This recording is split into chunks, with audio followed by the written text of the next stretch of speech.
గ్రామాలు పరిశుభ్రంగా ఉండాలి అంటే వాళ్ళ ఏదైతే వాలంటీర్లకు ఖర్చు పెడుతున్నటువంటి మా నాయకుడు 10,000 ఇస్తా అన్నాడు వాలంటీర్కి. నేనేమంటానంటే ఆ 10,000 శాలరీ ఇచ్చి ప్రతి గ్రామాన్ని బట్టి 5గురిని 6గురిని 10 మందిని 12 మందిని 15 మందిని ఆ పంచాయతీ యొక్క వైశల్యాన్ని బట్టి ఈ 15,000 రూపాయలు శాలరీ ఇచ్చి స్కావెంజర్స్ వేసినట్టయితే మనం దుర్గంధం నుంచి బయటపడతాం. పరిశుభ్రమైనటువంటి గ్రామాలుగా తయారు చేసుకోవడానికి అవకాశం ఉంటుంది. దానికి ఖర్చు పెట్టండి. మనకు సచివాలయ సిబ్బంది ఉన్నారు బ్రహ్మాండంగా, వాళ్ళతో సర్వీస్ చేయించుకుందాం. గ్రామాల్లో వాళ్ళకి కాపలా కుక్కల్లాగా తెలుగుదేశం ఎన్డీఏ కార్యకర్తలు ఉన్నారు తప్పు జరగకుండా కాసుకోవడానికి.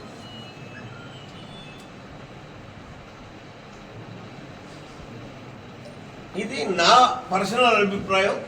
రేపు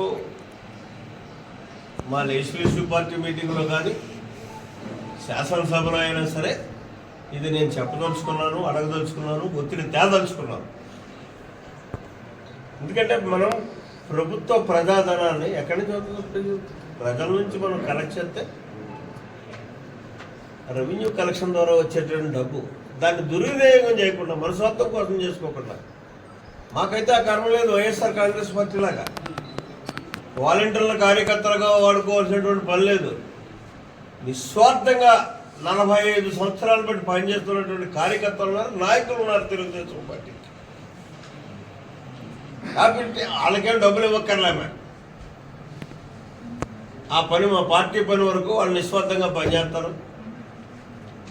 గ్రామాన్ని పరిశుభ్రంగా ఉంచుకోవడం కోసం మీరు ఎలాగా ఖర్చు పెడదామని అనుకుంటున్నారు కాబట్టి ఆ 10,000 రూపాయలు స్కావెంజర్స్కి ఇచ్చి వాళ్ళకి పని చెప్పినట్టే వద్దు. మనం